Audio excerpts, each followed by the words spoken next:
Gentlemen, the time has come to execute our plan.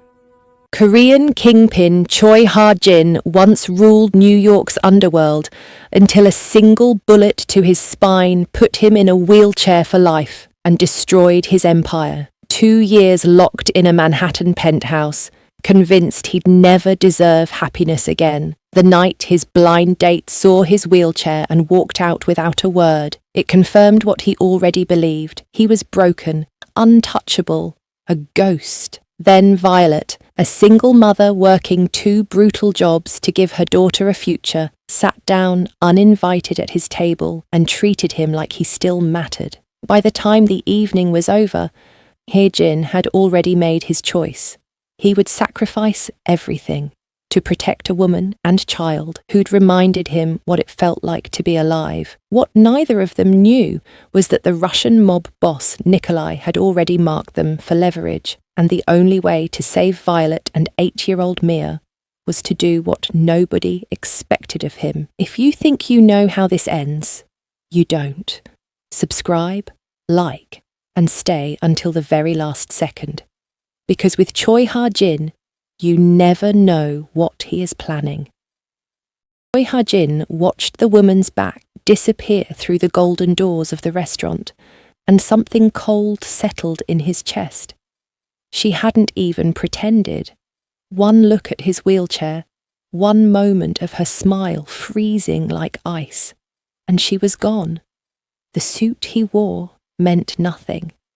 The watch on his wrist that cost $100,000 meant nothing.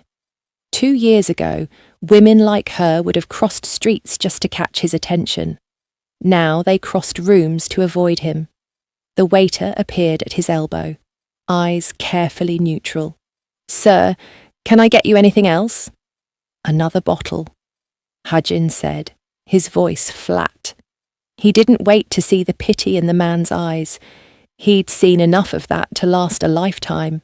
Instead, he turned his wheelchair toward the floor-to-ceiling windows overlooking Manhattan's glittering skyline. Somewhere out there in those towers of glass and steel, his empire used to stand. The Korean underworld had bent to his will. Men twice his age had spoken his name with reverence and fear. That was before he was backstabbed. The memory flashed hot and sharp. The warehouse, the ambush.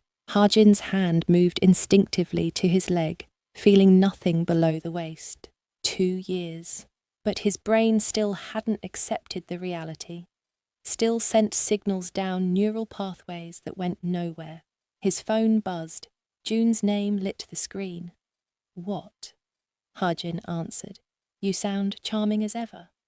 June's voice carried that careful lightness he used when worried. "How'd the date go?" "She left before appetizers." Silence. Then, "Ha-jin, don't." He cut him off with the blade of authority that still came naturally. "Just don't." "The Russians are moving again," June said, shifting gears. "Nikolai's been buying up properties in Queens. Word is, he thinks you're vulnerable." Ha-jin's laugh was bitter. "He's right. You're still the most dangerous man in New York." "I'm half a man in a chair, June. Let's not pretend otherwise." Ha-jin ended the call before his friend could argue.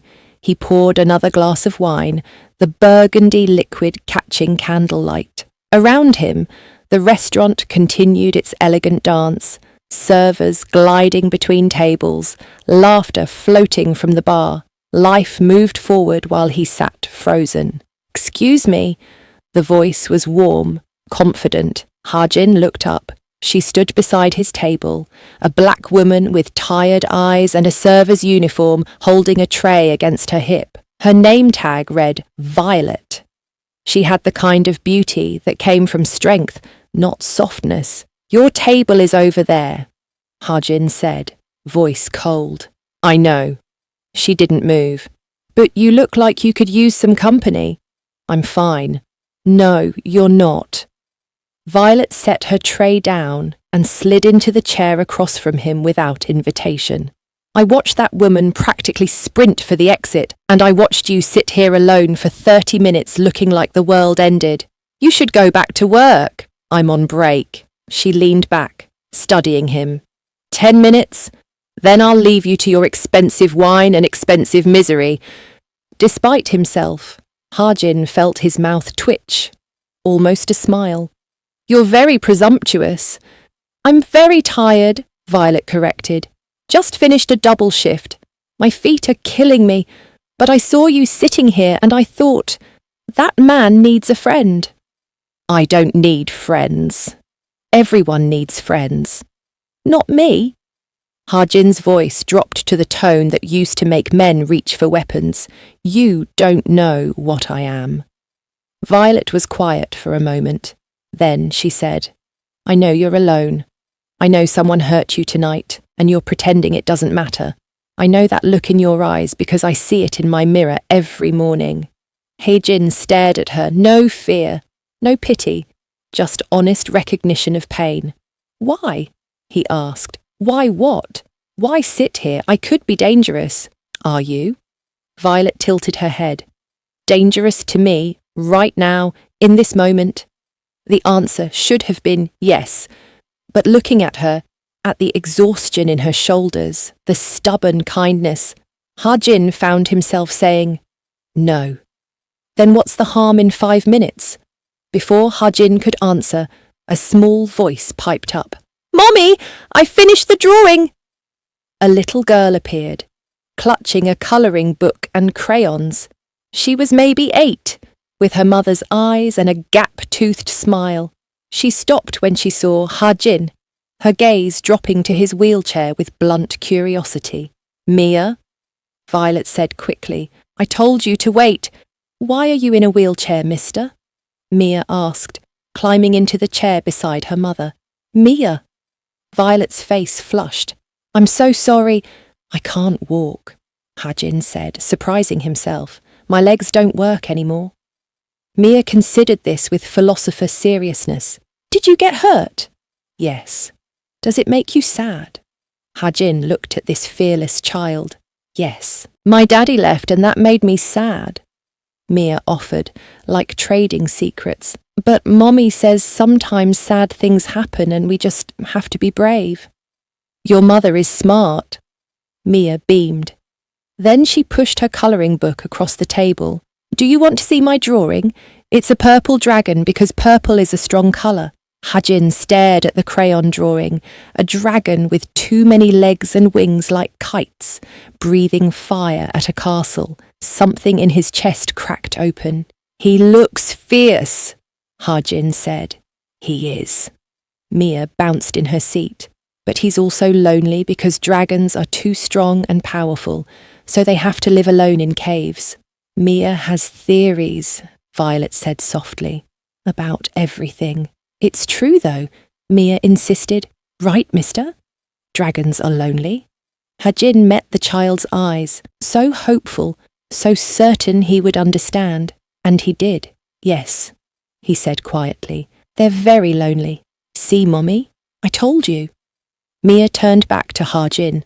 But you don't have to be lonely. You can have friends. Even dragons can have friends if they want. What's your name, mister? Choi Harjin. Mia's face scrunched up. That's a strange name. Mia! Violet's eyes went wide, but Harjin surprised himself by smiling. Actually smiling. I'm from Korea. Oh. Mia's eyes lit up with understanding. Like in the movies. Do you know Taekwondo? I used to. That's so cool. This is my mum, but you probably already know her name because of her name tag. Violet stood, gathering her daughter. We should let you eat. I'm sorry for interrupting. Wait. The word escaped before Harjin could stop it. Both paused. Harjin cleared his throat. Violet, thank you. He looked at Mia. And your dragon is exceptional. Mia's smile could have lit the entire restaurant. Thank you. Maybe next time I'll draw you one. A Korean dragon so you won't feel lonely. Maybe, Harjin heard himself say. Violet met his eyes and something passed between them. Understanding, recognition, the beginning of something neither could name yet. Maybe I'll see you around, Harjin, she said. Then she was gone, leading her daughter back towards the kitchen. Hajin sat alone at his table, but the cold in his chest had thawed slightly. For the first time in 2 years, the silence didn't feel quite so heavy. Hajin came back 3 days later. He told himself it was because Marcello's had the best ribeye in Manhattan. Told himself he needed to get out of the penthouse, away from the physical therapy equipment mocking him from the corner. Told himself it had nothing to do with a waitress named Violet or her daughter who thought dragons could have friends. But when the hostess led him to his usual table, his eyes swept the restaurant, looking for a familiar face. "Your server will be right with you, Mr. Choi," the hostess said, and disappeared. Hajin ordered his usual, opened his tablet to review the reports June had sent, property acquisitions, territorial disputes, the slow erosion of everything he'd built. The Russians were moving faster than expected. Nikolai wasn't just buying properties, he was buying loyalty, 1 block at a time. "Well, look who came back." Hajin's head snapped up. Violet stood beside his table, notepad in hand, that same tired smile on her face, but her eyes were brighter tonight, like she was genuinely happy to see him. "I'm a creature of habit," Hajin said. "Or maybe you just like the company."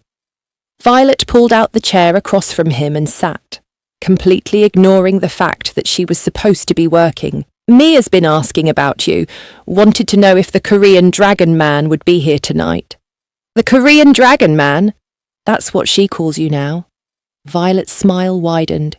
"She drew you 3 more dragons, purple, red, and one that's supposed to be gold but looks more like mustard." Despite himself, Hajin felt warmth spread through his chest. She didn't have to do that. Try telling her that. Once Mia decides someone is her friend, there's no escaping. Violet's expression softened. "Fair warning. She's going to ask you to teach her taekwondo. I've been trying to find her classes, but the good ones are expensive and the cheap ones are in neighborhoods I don't feel safe taking her to." Hejin studied her.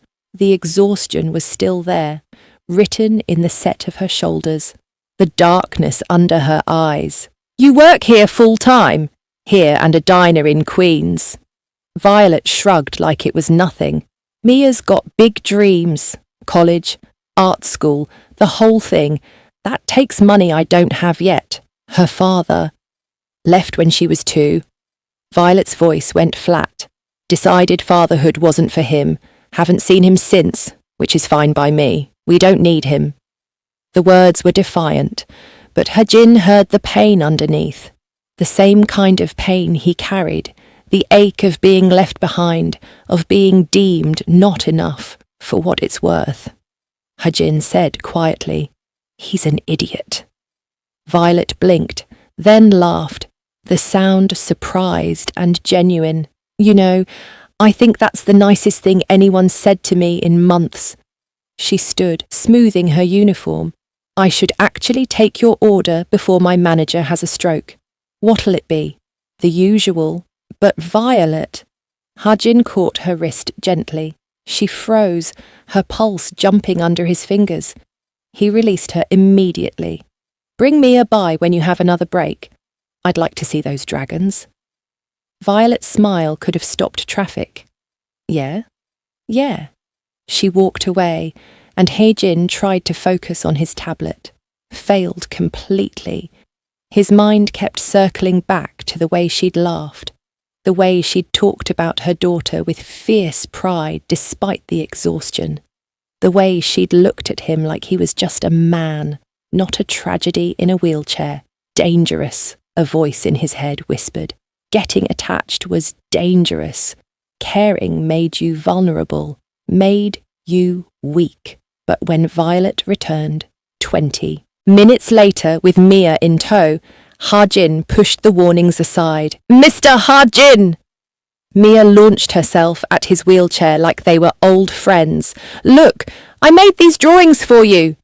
She spread 3 pieces of paper on the table, Each one showed a dragon in different colours, all of them breathing fire, all of them with too many legs and wings that defied physics. "This one is fierce," Mia explained, pointing to the purple dragon.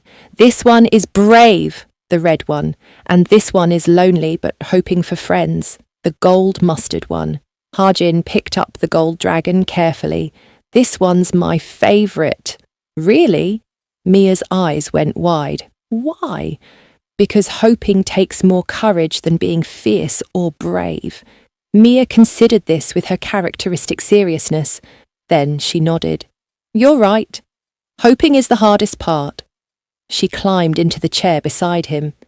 "Can you teach me taekwondo?" "Mia," Violet started. "I can't demonstrate anymore," Hajin said. "But I could teach you the philosophy, the discipline, how to think like a fighter even if you're small." "Really?" Mia looked like he'd just offered her the world. "Really, if your mother agrees." Both of them turned to Violet. She stood frozen, her eyes moving between Hajin and her daughter, clearly torn. "Why?" she asked finally. "Why would you do that?" Hajin met her gaze. "Because your daughter reminds me what it feels like to be brave." Violet's throat worked. "I can't pay you." "I'm not asking you to." "I don't accept charity." "It's not charity." Hajin kept his voice steady. "It's friendship, if you'll allow it." The restaurant buzzed around them, conversations and laughter and the clinking of silverware, but in their little corner, the world had narrowed to just the three of them. "Okay," Violet said finally, "but we do this properly. You teach her, I'll cook you meals. Fair trade." "You don't have to." "Fair trade," Violet repeated firmly, "or we can forget about it." Hajin smiled. "Deal." Mia squealed and threw her arms around his neck. The hug was sudden, fierce, and completely unexpected. Hajin froze for a heartbeat, then slowly brought his arms up to return the embrace. When was the last time someone had hugged him? When was the last time someone had touched him with affection instead of pity or fear? "Thank you, thank you, thank you."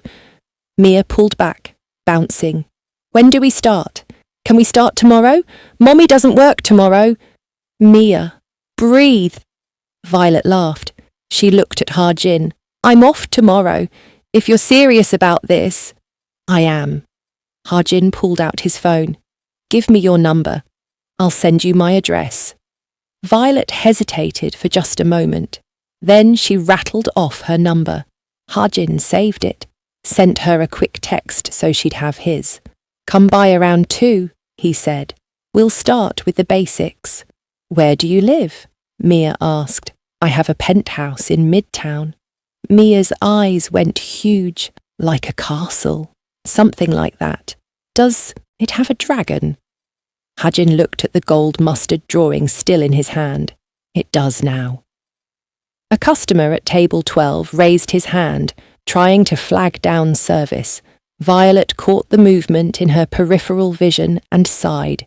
Duty calls. She touched Mia's shoulder.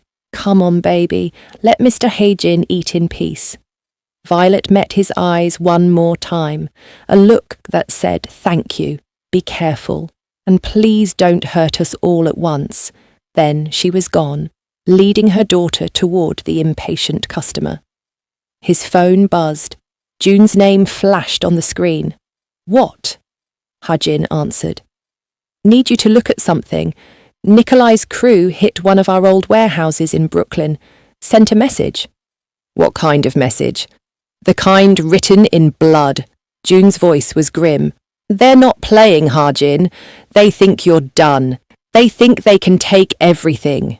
Hajin looked across the restaurant, at Violet serving the impatient customer with practiced grace despite her exhaustion, at Mia colouring in a corner booth, her feet swinging, at the normal people living normal lives, unaware of the violence simmering beneath the surface of this city. "Let them think that," Hajin said quietly. "For now."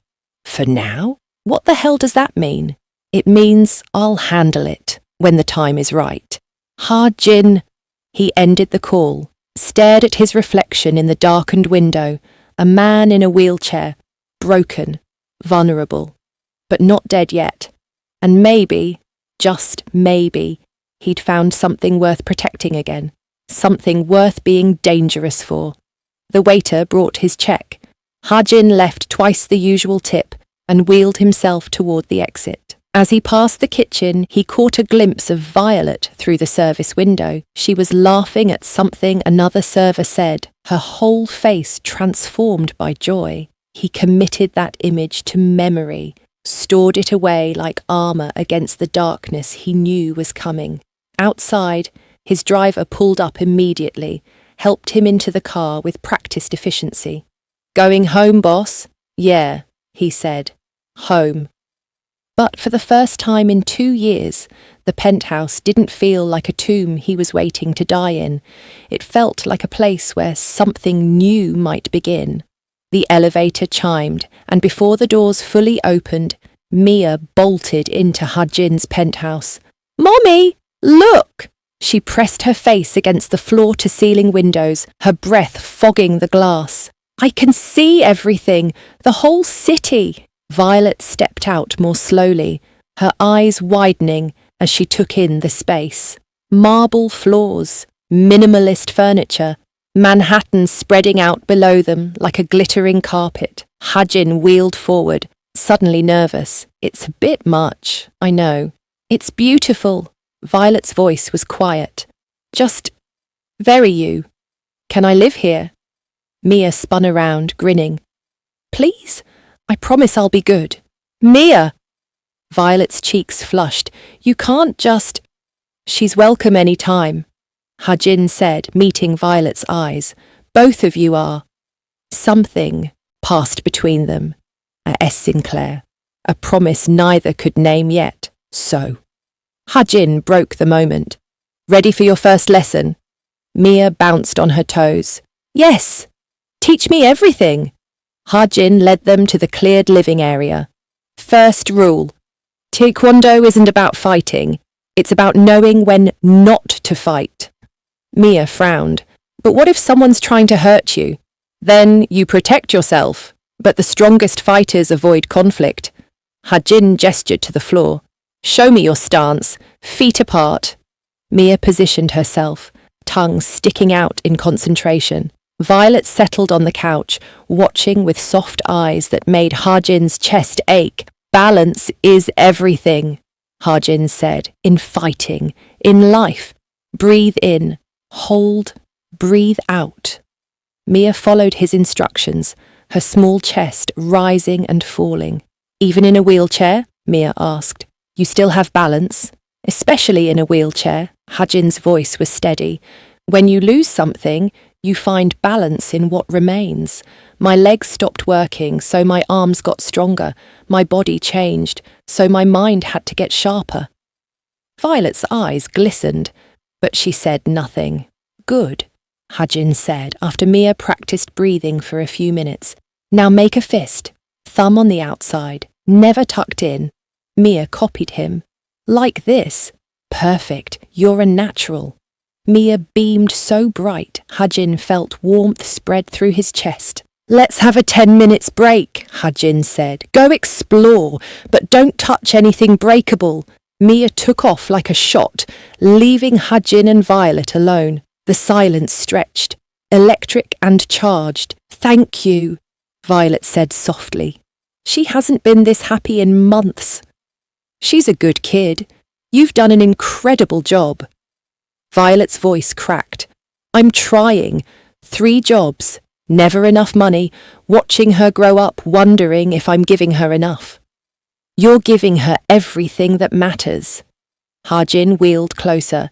"She's kind, brave. That doesn't happen by accident." Violet looked at him, exhaustion written in every line of her face, the weight of carrying everything alone. "When was the last time someone took care of you?" Ha-Jin asked. Violet laughed bitterly. "I don't remember. Since her father left, it's been me, and I don't need—" Everyone needs someone, Violet. She met his eyes. Hajin could see her pulse jumping in her throat, could smell vanilla and exhaustion, could feel the heat between them even across the distance. Hajin, she started. Mommy, Mr. Hajin, what's this room? The moment shattered. Violet stood quickly, smoothing her clothes. Hajin exhaled, trying to slow his racing heart. They found Mia in the therapy room. What's all this? Mia touched the bars. Physical therapy equipment, Hajin said flatly. For trying to walk.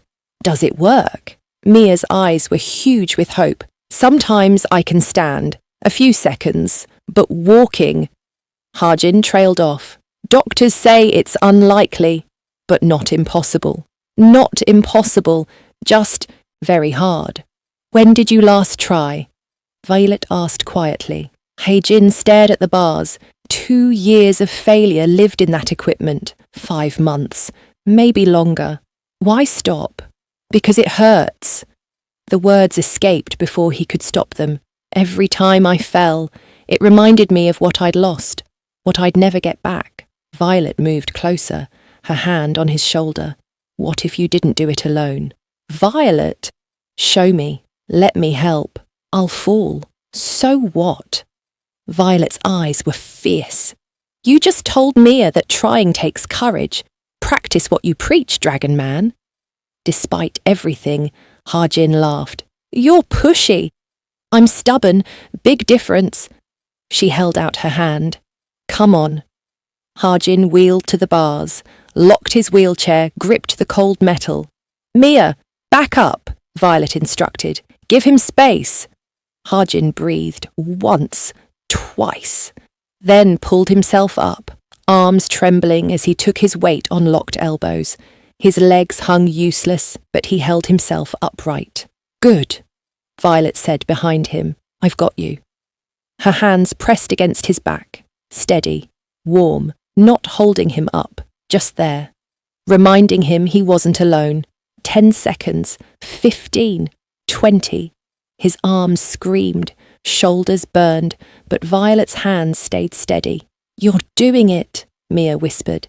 Then his left elbow buckled. Hajin fell backward, but Violet caught him, her arms wrapping around his chest as he collapsed into the wheelchair, her arms still around him, her breath warm on his cheek. Hajin could see gold flecks in her brown eyes and could feel her heart racing as fast as his. I've got you, Violet whispered. I know, Hajin said, realizing it was true. Someone had caught him. Someone had seen him fall and stayed. That was amazing! Mia rushed forward. You stood so long. Violet stepped back, cheeks flushed. Hajin's chest still felt warm where her arms had been. 20 seconds, Hajin said, hands shaking. More than I've done in months. Because you weren't alone, Violet said softly. Hajin met her eyes and something shifted. Something fragile and terrifying and impossibly hopeful. Mia climbed onto the bars, trying to copy him. Violet moved to spot her, laughing as Mia dangled like a monkey. Hajin watched them, this woman who worked herself to exhaustion, this child who believed in the impossible. For 2 years he'd been alone, convinced that was all he deserved. But watching Violet catch Mia, hearing their laughter fill his cold penthouse, feeling warmth still ghosting across his back, Hajin felt something he thought died with the bullet. He felt alive. They spent another hour together. Hajin tried the bars twice more, standing longer each time. Violet's hands, always there to catch him. When it was time to leave, Mia hugged him tight. Same time next week? If your mother agrees. I agree, Violet said, her smile soft. Thank you, Hajin. Thank you, he replied, for reminding me what it feels like to try. After they left, the penthouse felt emptier. His phone exploded with messages, all from June, all urgent. Hajin had ignored them all afternoon. Now he couldn't anymore. Need you to call. Urgent. Hajin, this can't wait. Nikolai's crew asking questions. About you. About a woman and kid you've been seen with. Ice flooded his veins. Hajin stared at the messages, mind racing. The Russians had been watching, had seen Violet and Mia, had identified them as leverage. He should have known better, should have kept distance, should have remembered that caring made you vulnerable. But when he closed his eyes, all he saw was Violet's smile, Mia's grin, the warmth of being caught instead of falling alone. Hajin dialed June. Finally, June answered. Where the hell have you been? What do they know? Enough. A waitress at Marcello's, a kid named Mia. They've been watching. Hajin, if they think she matters... She doesn't, Hajin lied. Don't insult me. I've known you for 15 years. You haven't smiled in 2. Now suddenly you're ignoring my calls. She matters, which means they'll use her. Hajin's grip tightened. What do you suggest? End it. Cut ties. Make it clear she means nothing, or... June paused. Or we prepare for war. Hajin looked at the parallel bars, at the space where Violet had stood, catching him. Set up security, Hajin said quietly. Discreet. Eyes on Violet and her daughter 24/7. If anyone looks at them wrong, I want to know. Hajin! And June, reach out to our old contacts, the ones who owe me. Time to remind Nikolai why people feared my name. Silence. Then, you're sure? Hajin thought about Mia asking if dragons could have friends, about Violet's fierce eyes. I'm sure, he said. Nobody touches them. Nobody. He ended the call and sat alone in darkness. Violet reminded him what being alive felt like, and Hajin would burn the whole city down before he let anyone take that away. 3 weeks passed in a rhythm Hajin hadn't known in years. Tuesday afternoon, Violet's shift ended at 3. She'd arrive at his penthouse by 4, Mia bouncing through the elevator doors before they fully opened. Thursday was the same, like clockwork, like family. Again, Mia demanded, holding her stance while Hajin circled in his wheelchair. Am I doing it right? Perfect balance, Hajin said. But your breathing is too fast. Slow down. Control. Mia exhaled slowly, her small chest rising and falling with concentration. Better. Much better. Violet watched from the couch, her eyes soft. She'd stopped apologizing for taking up his time, stopped insisting she'd pay him back. Now she just smiled when Mia laughed, and that smile made Hajin's chest ache. After lessons, they'd eat together. Violet brought food, always insisting it was leftovers, always too much for just her and Mia. Hajin pretended to believe her. This is incredible, Hajin said one Thursday, tasting her jerk chicken. Where'd you learn to cook like this? My grandmother. She said food was love you could taste. Violet's smile was sad. She's gone now, but I still use her recipes. She'd be proud, Hajin said quietly. Violet's eyes glistened. Thank you. The parallel bars became routine too. Every session Hajin tried. Every time Violet's hands were on his back. Every time he stood a little longer. 35 seconds, Violet announced one afternoon, checking her phone timer. New record. Because you're here, Hajin said, without thinking. Violet's breath caught. Hajin, can we get ice cream? Mia interrupted. Please, I've been so good. The moment passed, but Hajin caught Violet's look. The same question in her eyes that lived in his chest. What is this? What are we becoming? In the 4th week, Mia called him something different. Dad, watch this. She executed a perfect stance, grinning wide. Hajin froze. Violet's head snapped up. Mia, honey, he's not, Violet started. It's okay, Hajin said, his voice rough. He looked at Mia. Show me again. Mia repeated the stance, and Hajin praised her form, but his heart was hammering. Dad, Such a simple word, such an impossible gift. Later, after Mia fell asleep on his couch, Violet and Harjin stood at the windows watching the city lights. "I'm sorry about earlier," Violet said quietly. "She shouldn't have called you that." "Why not?" "Because we're not. You're not." Violet struggled for words. Haejin turned his wheelchair to face her. "What do you want, Violet?" "I don't know. I'm exhausted. Mia's never been this happy. When I'm here, I feel less alone. But this is complicated, and I don't know what we're doing." "Neither do I," Hajin admitted. "But I want you here. Both of you. Every Tuesday, every Thursday, every day if you'd let me." "Hajin!" "I'm not asking for answers. I'm just telling you the truth." Violet stared at him, eyes wide and vulnerable. Then she leaned down, her hand cupping his face, and kissed him. Soft, brief, over before Hajin could fully register it was happening. "I want to be here too," Violet whispered against his lips. "That terrifies me, but I do." She pulled back, grabbed her sleeping daughter, and left before Hajin could find words. He sat in the dark for minutes after she was gone, fingers touching his lips, feeling more alive and more scared than he'd felt in years. That was Tuesday night. Wednesday afternoon, his phone buzzed. A text from Violet. "Can we talk?" "About yesterday." "Come to my apartment tonight, 8 p.m.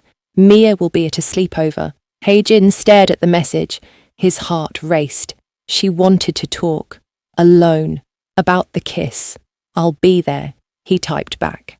At 7:45, Hajin's driver pulled up outside Violet's building in Brooklyn. 2 black SUVs followed. June in one, his security team in the other. Standard protocol. Hajin never travelled without them anymore, not with the Russians circling. "Wait, here," Haejin told them.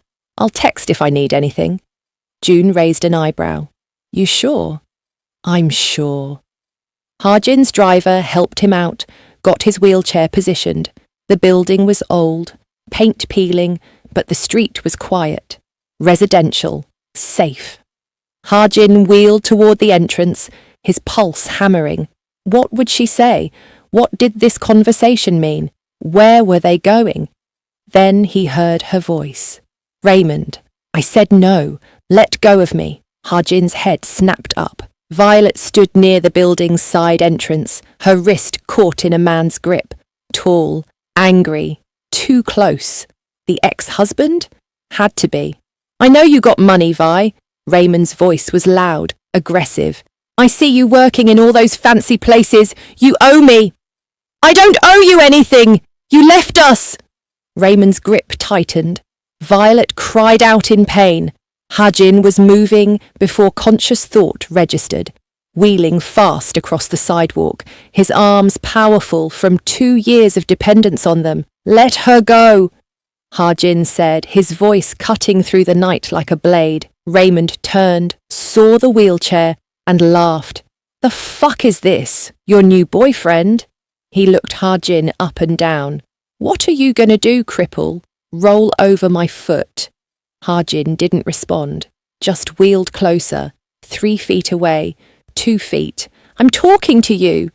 Raymond shoved Violet aside and stepped toward Hajin. "You think that chair scares me? You think—" Hajin's fist shot out, lightning fast, connecting with Raymond's groin with devastating force. Raymond's laugh choked off into a wheeze. He doubled over, hands flying to his crotch, his face dropping to Hajin's level. Perfect. Hajin grabbed Raymond's wrist, the one that had been hurting Violet, and twisted, hard, clinical. The snap of bone was audible in the quiet street. Raymond screamed. Hajin pulled his gun from inside his jacket and pressed the barrel under Raymond's jaw, forcing his head up. Their eyes met. Raymond's were wide with pain and terror. Hajin's were dead calm. "Touch her again," Hajin whispered, his voice soft as silk and cold as winter. "And I won't stop at your wrist. I'll put a bullet through your skull and sleep like a baby. Do you understand me? Raymond whimpered, tears streaming down his face. Yes, I understand. The SUV's doors opened. June and 4 men emerged, moving with military precision. They'd been watching, waiting for Hajin's signal. Take out the trash, Hajin said, never looking away from Raymond.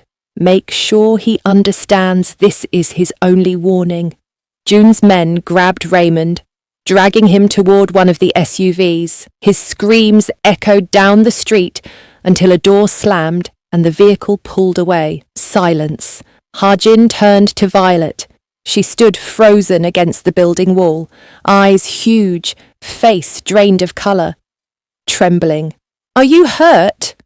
Hajin asked. Violet stared at him like she'd never seen him before. What are you? Violet! The Choi Hajin I know plays with my daughter. Her voice shook. But that man with the gun, I don't know him. Both are me. I've never lied to you. You never told me the truth either. Tears streamed down her face. I need you to leave. Let me explain. Leave, please. Just go. The fear in her eyes, fear of him, killed the words in Hajin's throat. He wheeled back toward his SUV without another word, didn't look back, couldn't watch her disappear into that building, couldn't see the door close between them. He'd saved her. So why did it feel like he'd just lost everything? 5 days since Violet told him to leave. 5 days since Hajin had seen her face, heard Mia's laugh, felt anything except the cold emptiness of his penthouse. He wheeled to the windows every morning, staring at the city like answers lived somewhere in those steel towers. They didn't. June had been staying close, checking security reports, pretending he was just visiting when they both knew he was keeping watch, making sure Hajin didn't do something stupid. On the 5th day, Jun sat on the couch, scrolling through his tablet, while Hajin stared out at Manhattan. She's fine, June said without looking up. Worked her shift at Marcello's, picked Mia up from school, went home. I didn't ask. You were thinking about it. Hajin couldn't argue. He'd memorized the security reports. Knew Violet worked double shifts Fridays.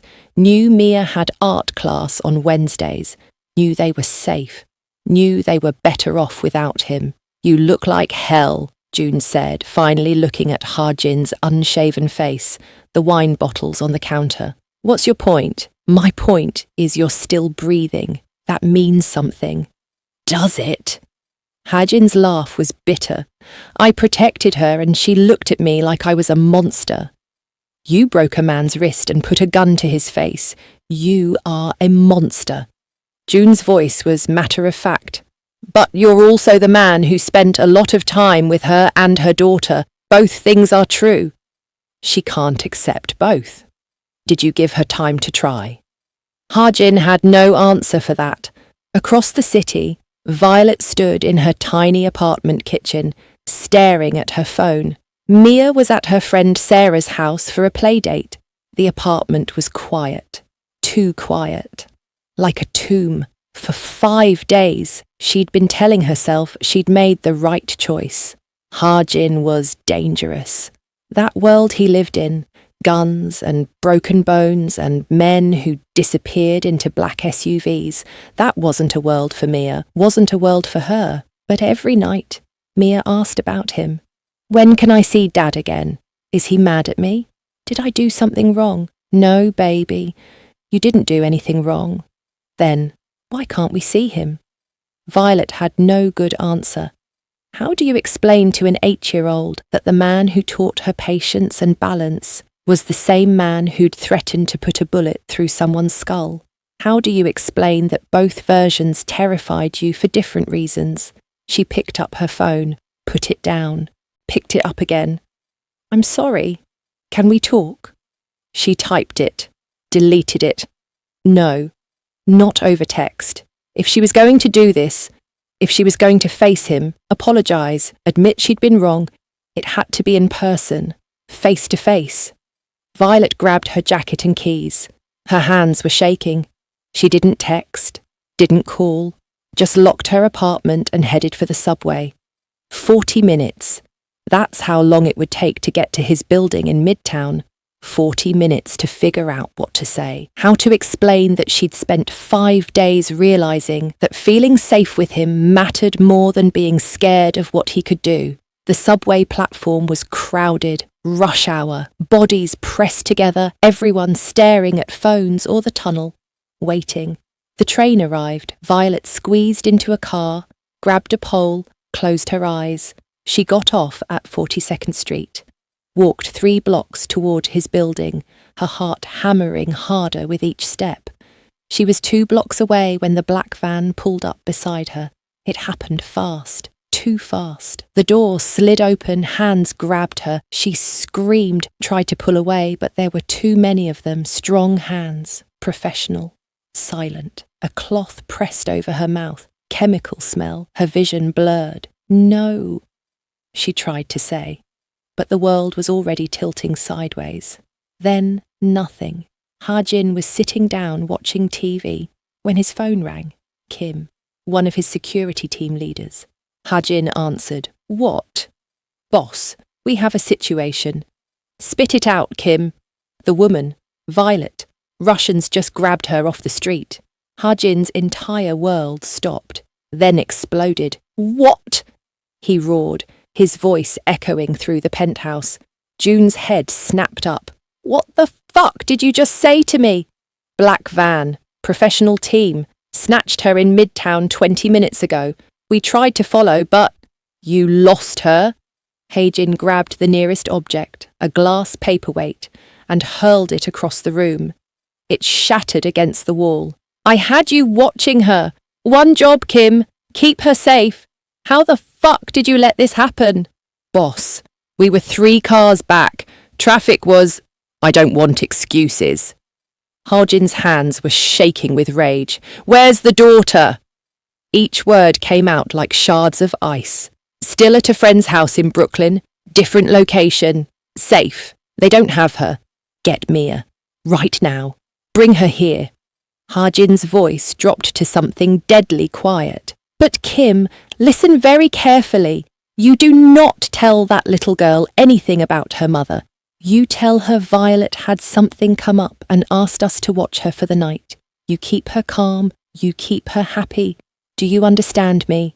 Yes, boss. I understand. And Kim. Ha-jin's voice was pure venom. No more mistakes. Not one. Or I'll make what the Russians do to you look merciful. Ha-jin ended the call and went to business. June, call Mrs. Sinclair. I need her here now. Ha-jin wheeled toward his bedroom, moving fast. June was already dialing. Ha-jin reached his bedroom, opened the safe with shaking hands, started pulling out weapons. The tactical vest he hadn't worn in 2 years. The guns he'd sworn he'd never touch again. The knife. Mrs. Sinclair's on her way, June said from the doorway. Where would Nikolai take her? Ha-jin strapped on the vest. Warehouse in Red Hook, his main distribution point. June watched Ha-jin load weapons with mechanical precision. But you know this is a trap. I don't care. Ha-jin checked the magazine, chambered around. The elevator chimed. Mrs. Sinclair stepped out. Mr. Choi, Mr. June said you need me. A kid named Mia will be here soon. Keep her happy. Keep her calm. Mrs. Sinclair nodded. We'll make dinner, watch movies. She won't worry. Thank you. 15 men ready now, June said, ending his last call. Another 20 within the hour. We leave with 15. 10 minutes later, Kim arrived with Mia. The little girl looked confused, but not frightened. Mr. Ha-jin, they said Mommy had to go somewhere and I get to have a sleepover here. Ha-jin buried every ounce of rage and fear, wheeled forward with a smile. That's right. Your mum will be back tomorrow. Tonight you get to hang out here. Mrs. Sinclair is going to make dinner with you. What do you want to eat? Mia's face brightened. Can we make pancakes? For dinner? Pancakes for dinner it is, Mrs. Sinclair said, taking Mia's hand. Mia followed her happily towards the kitchen. The moment they disappeared, Ha-Jin's smile died. He looked at Kim with eyes that could have cut steel. Ha-Jin turned to June. Let's move.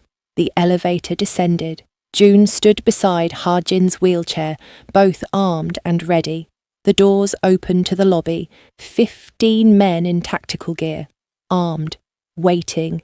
They looked at Ha-Jin, the man in the wheelchair who'd once ruled this city with fear and respect. Red Hook, Ha-Jin said. We get her back. The men moved as one, loading into vehicles. Ha-Jin closed his eyes in the SUV and saw Violet's face, her smile, her fear, her kiss. The warehouse in Red Hook stood like a fortress. Ha-Jin's convoy pulled up half a block away, engines cutting simultaneously. 15 men, armed, ready. Violet was there, scared, alone, because of him. They know we're here, June said quietly. Nikolai's waiting. Good. Ha-Jin checked his gun one last time. Let him wait. His phone buzzed. Unknown number. Ha-Jin answered. Mr. Choi. Nikolai's voice was smooth, accented. I was wondering when you'd arrive. Your woman is quite lovely. Shame about the circumstances. Ha-Jin's grip on the phone could have crushed steel. If you've hurt her, she's unharmed, for now. But that depends entirely on you. Nikolai paused. Come inside, alone. We talk like civilized men. You bring your army, she dies. You understand? I understand. Good. Front door. 5 minutes. The line went dead. June was already shaking his head. No, absolutely not. It's a trap. I know. Ha-Jin, I'm going in. Ha-Jin's voice was final. But June, if I'm not out in 20 minutes, you come in shooting, and you don't stop until everyone in that building is dead. June's jaw clenched. 20 minutes. Ha-Jin wheeled toward the warehouse. Alone, unarmed, he'd left his weapons in the SUV. The front door opened before he reached it. 2 Russian men stood waiting. Arms up, one said. They searched him thoroughly, found nothing. One of them smirked. The cripple comes to negotiate. The boss will enjoy this. Ha-Jin said nothing, just stared until the man's smirk faltered. They led him inside, through corridors, past stacks of crates, to a large open room in the centre. Nikolai stood in the middle, expensive suit, cold eyes, and behind him, tied to a chair, was Violet. Ha-Jin's entire world narrowed to her. Her face was pale but unmarked, no bruises, no blood. But her eyes were wide with fear, and when she saw him, tears started streaming down her face. Ha-Jin. Silence, Nikolai said mildly, and Violet's mouth snapped shut. He turned to Ha-Jin. The famous Choi Ha-Jin. Tell me, does the wheelchair make you feel weak? What do you want to talk about? Ha-Jin said quietly. Nikolai laughed. I like you, which is why I'm giving you a choice. He walked around Violet's chair. Option 1. You give me your territories, your contacts, your distribution networks, everything you walked away from. In exchange, I let you and your woman leave. And option 2, I keep what I've already taken, and I kill her, and you right here. Nikolai pulled out a gun, pressed it against Violet's head. Right here, right now, while you watch. Violet whimpered. Ha-Jin's hands gripped his wheelchair arms so hard his knuckles went white. So, what will it be, dragon? Your empire? Or your woman? Ha-Jin looked at Violet, at her terrified eyes, at the tears on her cheeks. 2 years ago, before the bullet, he would have chosen the empire, would have calculated that one woman wasn't worth everything he'd built. But that was before Mia called him Dad, before Violet's hands caught him at the parallel bars, before he learned what it felt like to be alive again. Take it, Ha-Jin said quietly. Nikolai blinked. What? Take the empire, the territories, all of it. I don't want it anymore. Ha-Jin's voice was steady. I want her. That's all. Just let her go. Violet's eyes went wide. Ha-Jin? This is what I choose, Hajin said, looking at her. You, every time, no matter what it costs. Nikolai stared at him for a long moment. Then he lowered the gun and laughed. Genuine, surprised laughter. You're serious. You'd give up everything for a waitress and her kid. He shook his head. I heard you'd gone soft, but I didn't believe it. Believe what you want. Hajin's eyes were cold. Do we have a deal? Nikolai studied him. Then he nodded slowly. We have a deal. Nikolai gestured to his men. Cut her. Loose. They untied Violet. She stumbled forward and Hajin caught her hand, pulled her down into his lap.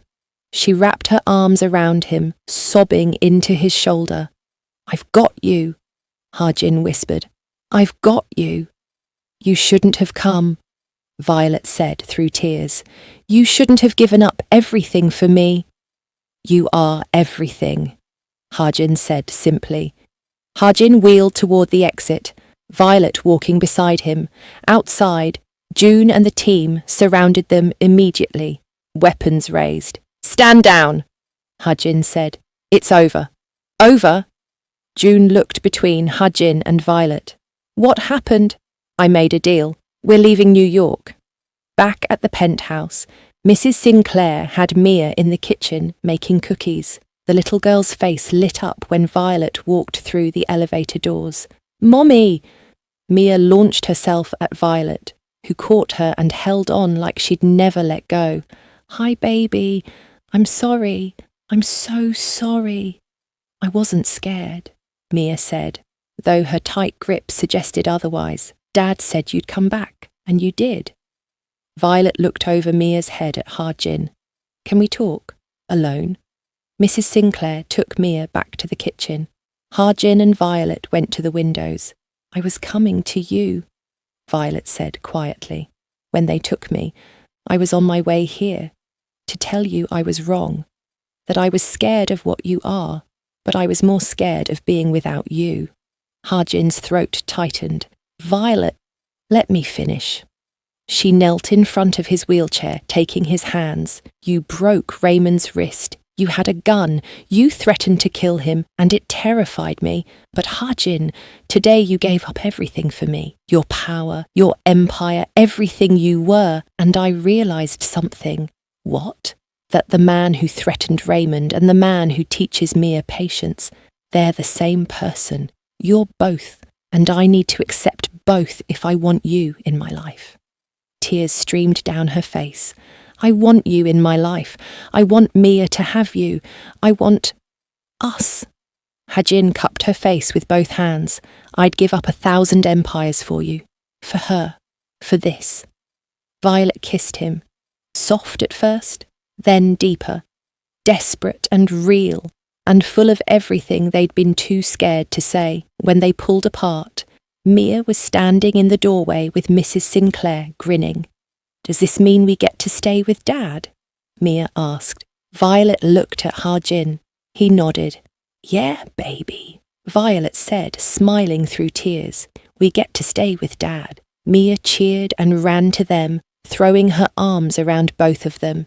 Hajin held them, his family, his everything, and felt something he hadn't felt in 2 years. Peace. 3 months later, Charleston, South Carolina. The house was small with a front porch and a backyard where Mia could play. A big oak tree she'd already claimed for climbing. Quiet streets, normal neighbours.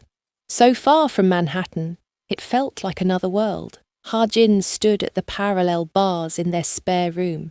Violet's hands were on his back, steady. Always there. 45 seconds, she said, checking her phone. New record. Mia burst through the door. Dad! Mom! The art school called. I got in. Hajin settled back into his wheelchair, grinning. That's my girl. Violet kissed the top of his head. Our girl! That evening, after Mia went to bed, Hajin and Violet sat on their front porch. The air was warm, quiet. No black SUVs, no armed guards, no looking over shoulders. Just peace. Do you miss it? Violet asked quietly. The power? New York? Hajin thought about the fear in people's eyes, the weight of command, the empire he'd ruled with blood. Then he looked at Violet, at the house where Mia slept, safe and happy.